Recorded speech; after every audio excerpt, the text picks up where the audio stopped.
Not Carrie Bradshaw YouTube channel.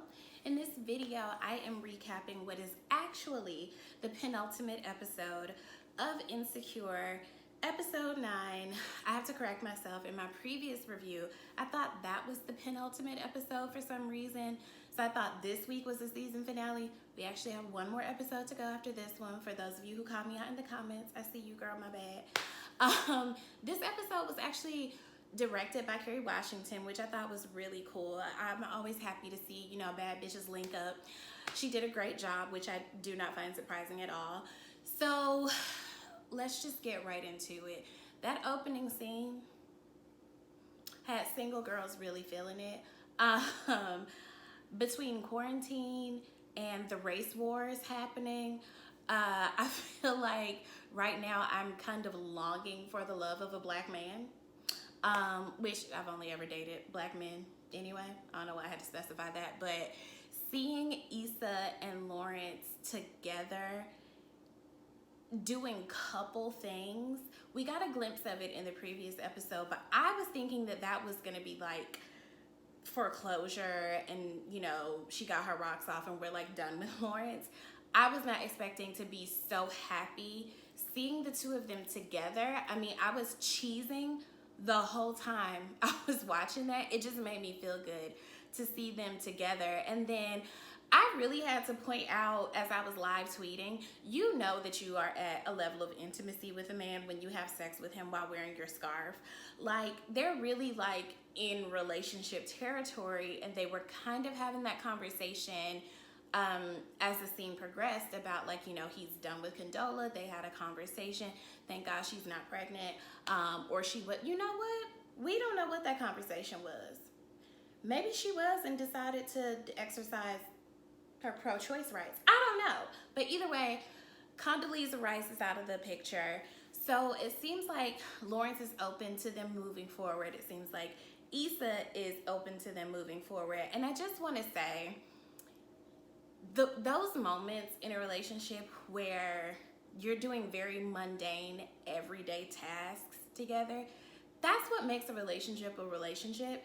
It's not the grand gestures and the fireworks and the sparks all the time. It's just that you enjoy doing life with that person. And I loved seeing them just enjoying each other's energy, enjoying each other's company. Like, I just want you to be here while I do literally anything.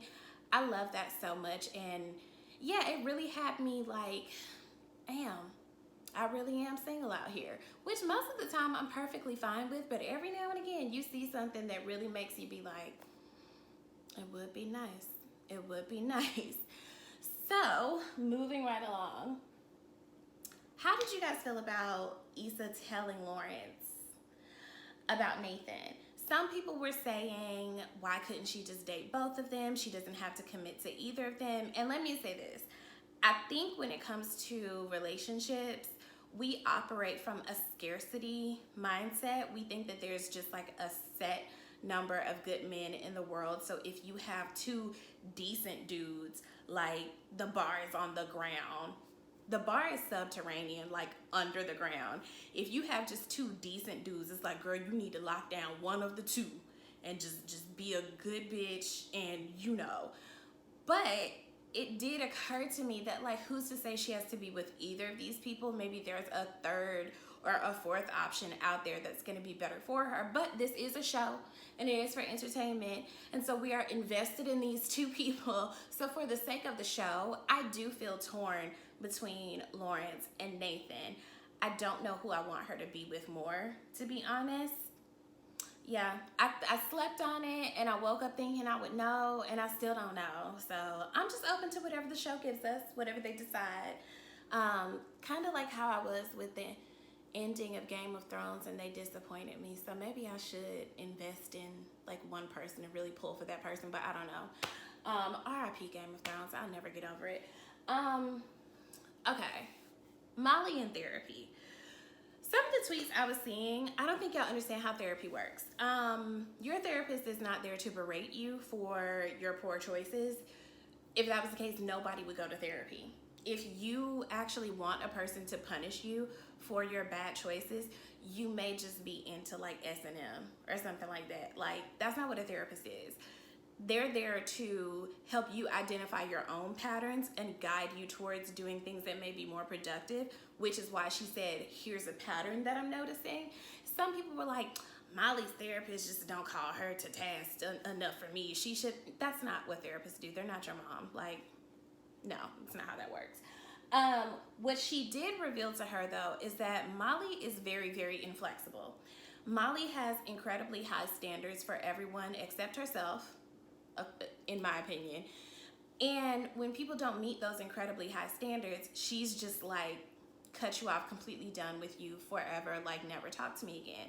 And her therapist is like, you know, not saying that these people weren't in the wrong, but is it more important to you to be right or to be in a relationship? And some people really had an issue with her giving her only those two options.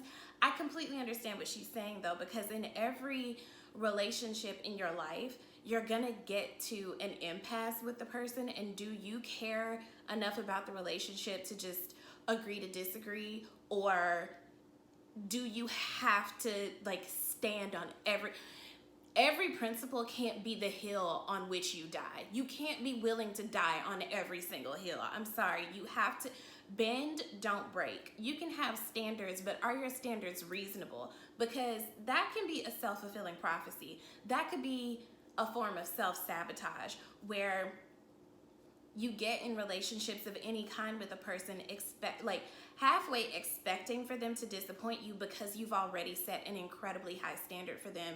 So when they don't meet that standard, it reinforces your belief that like, oh, well, it wasn't going to work anyway.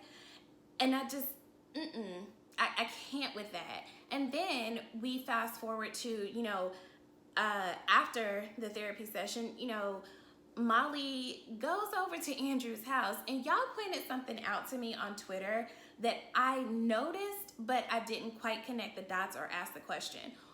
Why does Andrew get off the phone every time Molly enters a room? Is Andrew cheating? I have questions. He's always, speaking, is he Korean or Chinese? Is he speaking Mandarin or Korean? I don't know, but he's always speaking in his native tongue, and then just completely gets off the phone when Molly comes in the room. What is that about? I don't know, but I think that Andrew tries really hard to approach Molly with a very gentle hand to say, maybe you should do this, maybe you should, and when he told her, my brother's in town, this is him extending an olive branch, are you really not going to come to this basketball game? Andrew has witnessed Molly be really inflexible and unreasonable, honestly, with a lot of people multiple times. And at this point, it's being put on him. So I think that's why he was kind of pressing her about the brunch meeting with Issa. Like, you could have met her halfway, because I think that he's wondering, like, damn, are you going to meet me halfway when and if we reach an impasse, which they kind of have, because you can tell that Andrew has a really great relationship with his brother, and he wants Molly and his brother to repair their relationship, but she's just so like shut down, completely done.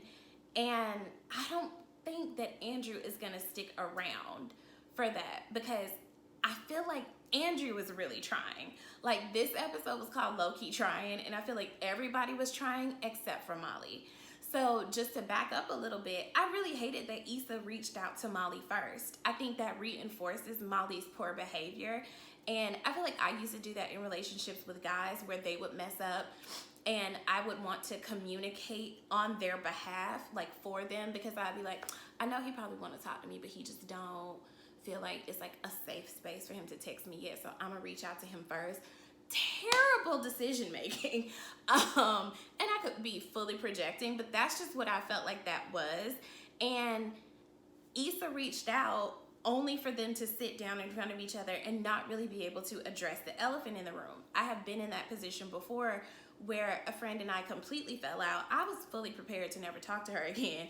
Some stuff happened, we sat down and we talked, and it was just like, okay, who's gonna like bring up you know, the conflict. And it's really awkward, but if you don't pull off the band-aid and say, okay, girl, this is how I feel about whatever, you're not going to move forward.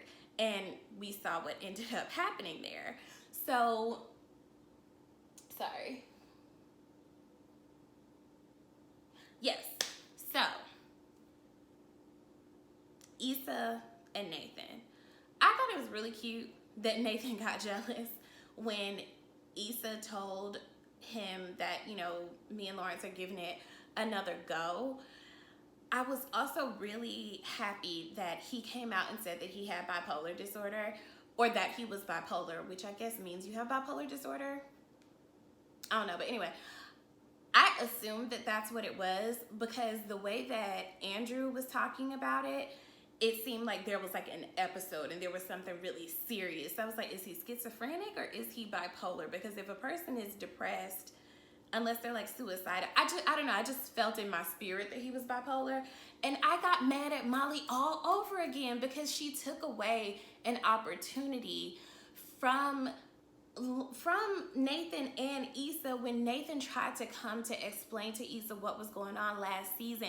I got mad at Molly all over again because like that, she took away a really important moment for them because she was projecting her own inability to be flexible and understand people are human and therefore imperfect. You have to find the people whose imperfections you can live with. And I don't think that Molly at this point in her life can live with anyone's imperfections, least of all her own. Anyway, so, yeah, that made me mad. Like, I really was like, I want to pull up on Molly. Forgot that she wasn't a real person. I also forgot Nathan wasn't a real person for a minute because I was like, so he is available. So we get to this awkward scene because, you know, Nathan is moving out of Andrew's place. You know, he's in his own space. They go back to the house to get some more boxes, he and Issa, and of course, there's Andrew and Molly. It seems like things are okay, but again, there's this elephant in the room that no one is addressing, so there is this awkwardness, this overriding awkwardness, and Molly does what is one of my worst fears, sends a text to the person that's about them. Okay, some people think that when Molly told Issa that maybe the people we are now just don't match with each other, that she was actually testing Issa to see if Issa would like beg for her friendship, that she didn't actually mean that. I was like, shit, that's what it is, and hard stop. Like, everybody is not meant to be in your life forever, or at least not in the same capacity. When I think about the people who I just absolutely needed to talk to every single day in my life when I was like 25, not the same list of people now. You know, I think it's we have to normalize outgrowing people and outgrowing relationships. It's okay, and it doesn't have to be bad blood, it doesn't have to be beef, but it's just we no longer mesh. This relationship is no longer serving either of us. And I had to think about it, like, damn, is it possible that, because I saw someone tweet that, and I was like, is it possible that that really was a test? You can't do that to people. Be honest, you know. Molly has just like really pissed me off this season, and it's like you had an opportunity to really confront what you were feeling, and I think that she vocalized what Issa kind of wanted to say, and I think that's why Issa was just like, well, I guess we're done here, you know. And Molly did kind of press her like, okay, so is that it? And it's just like, what else you want me to say? I've absolutely been in positions like that with people too, mostly with guys though, where they'll say something really, you know, biting, and I'm just like, all right, you know, and it's just like, wait, that's it? Yeah, we're done here. So, if that's the end of that friendship, I'm fine with it, because Molly got to get, I still want to pull up. I know she's not a real person, but I want to pull up.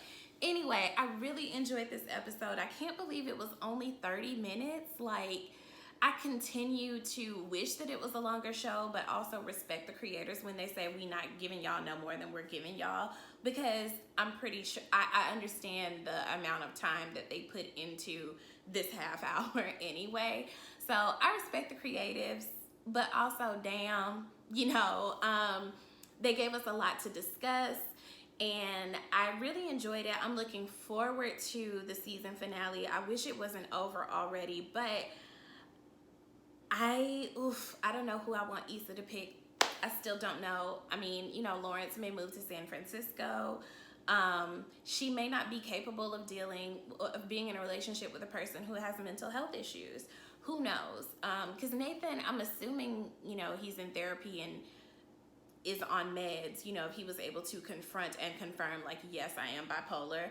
So we'll see what happens. Open to suggestions for what show you guys would like for me to recap next, since next week will be our last recap. So drop down in the comments, let me know what you guys think. Be sure to subscribe to my channel, share it with a friend, send me some money, send some positive vibes. I hope everybody is doing okay in spite of everything happening, because it is a lot, and this show gives us like just a break from reality in a more positive way. So shouts out to the creators, the writers, the stylists, everybody on Insecure. Thank you. And I'll talk to you guys soon. Bye.